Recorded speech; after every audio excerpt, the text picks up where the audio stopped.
Hi అండి, welcome back to our channel middle class Madhavi. ఈరోజు వీడియోలో ప్లెయిన్ బిర్యానీ లేదంటే బగారా రైస్ పొడి పొడిగా పర్ఫెక్ట్ కొలతలతో ఎలా చేయాలో ఈ వీడియోలో అయితే చేసి చూపిస్తాను. చూసేయండి, చాలా సింపుల్గా ఉంటుంది. చికెన్ కర్రీతో కానీ పన్నీర్ కర్రీతో కానీ ఈ రైస్ చాలా బాగుంటుంది. ఒకసారి తప్పకుండా ట్రై చేయండి. దీనికోసం అయితే మందంగా ఉన్న గిన్నెను అయితే పెట్టుకున్నాను. ఇంకా ఇక్కడైతే నెయ్యి అయితే వేసుకున్నాను. నెయ్యి ఒక 2 స్పూన్లు వేసుకున్నాను. అలాగే ఆయిల్ కూడా ఒక 2 స్పూన్లు వేసుకున్నాను.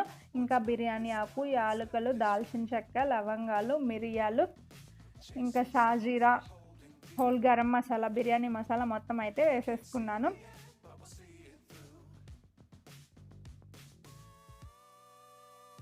ఇలాగ వేసిన తర్వాత ఆ మసాలాలన్నీ కొంచెం ఫ్రై అయిన తర్వాత లైట్గా ఇంకా ఒక 2 మీడియం సైజ్ ఆనియన్స్ అయితే కట్ చేసుకున్నాను పొడుగ్గా. అలాగే ఒక 4 పచ్చిమిర్చి ముక్కలు కూడా వేసుకున్నాను.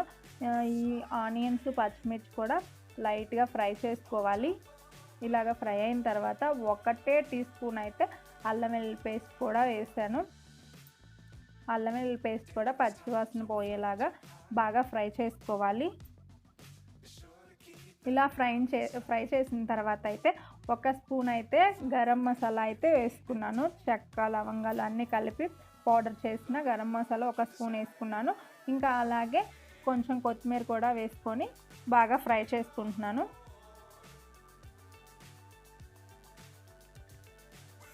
ఇంకా మసాలాలు, ఆనియన్స్ మొత్తం ఫ్రై అయిన తర్వాత అయితే ఇంకా వాటర్ అయితే యాడ్ చేసుకుంటున్నాను. ఇక్కడ వాటర్ మెజర్మెంట్స్ ఎలా తీసుకున్నాను అని అంటే, ఒక గ్లాస్ రైస్ తీసుకుంటే 1.5 గ్లాస్ అయితే వాటర్ తీసుకున్నాను. పర్ఫెక్ట్ కొలత, బాగుంటుంది. బాస్మతి రైస్కి అయితేనే 1.5 గ్లాసు, నార్మల్ రైస్కి అయితే గ్లాస్కి 2 గ్లాసులు వాటర్ అయితే వేసుకోవాలి.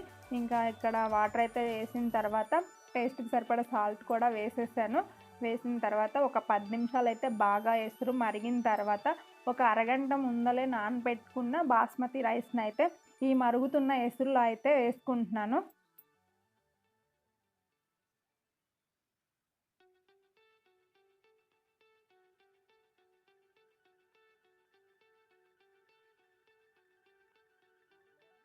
ఇలాగ రైస్ మొత్తం వేసిన తర్వాత అయితే ఒక్కసారి అయితే కలుపుకొని ఇంకా ఈ టైంలో అయితే సాల్ట్ అయితే చెక్ చేసుకోవాలి. ఇంకా సాల్ట్ సరిపోకపోతే కొంచెం ఇప్పుడైతే యాడ్ చేసుకొని ఒకసారి కలుపుకోవచ్చు. ఫ్లేమ్ హైలో పెట్టేసి ఒక 5 నిమిషాలు అయితే ఉడికించుకోవాలి. ఇంకా వాటర్ అన్నీ పోయిన తర్వాత మీడియం ఫ్లేమ్లో పెట్టేసి ఒక 10 నిమిషాలు మగ్గించుకోవాలి. అంతే, ఎంతో ఈజీగా సింపుల్గా చేసుకునే ప్లెయిన్ బిర్యానీ అయితే రెడీ అయిపోయింది. చూస్తున్నారు కదా ఎంత బాగా వచ్చిందంటే, బాగా సూపర్గా కుదిరింది. ఒకసారి తప్పకుండా ట్రై చేసి చూడండి. చాలా టేస్టీగా ఉంటుంది. ఇది చికెన్ కర్రీతో కానీ లేదంటే గుత్తి వంకాయతో, పన్నీర్ కర్రీతో చాలా బాగుంటుంది. చాలా ఈజీగా చేసుకోవచ్చు, క్విక్గా చేసుకోవచ్చు. ఈ వీడియో కనుక మీకు నచ్చినట్లయితే ప్లీజ్ సబ్స్క్రైబ్ చేసుకోండి. ఇలాంటి మరెన్నో వీడియోస్ కోసం మన ఛానల్ని సబ్స్క్రైబ్ చేసుకొని పక్కనే ఉన్న ఆల్ నోటిఫికేషన్ని క్లిక్ చేయండి. ఇలా చేయడం ద్వారా నేను చేసే ప్రతి వీడియో అయితే మీకు నోటిఫికేషన్ రూపంలో వస్తుంది. ప్లీజ్ ఒక చిన్న లైక్ కూడా ఇవ్వండి.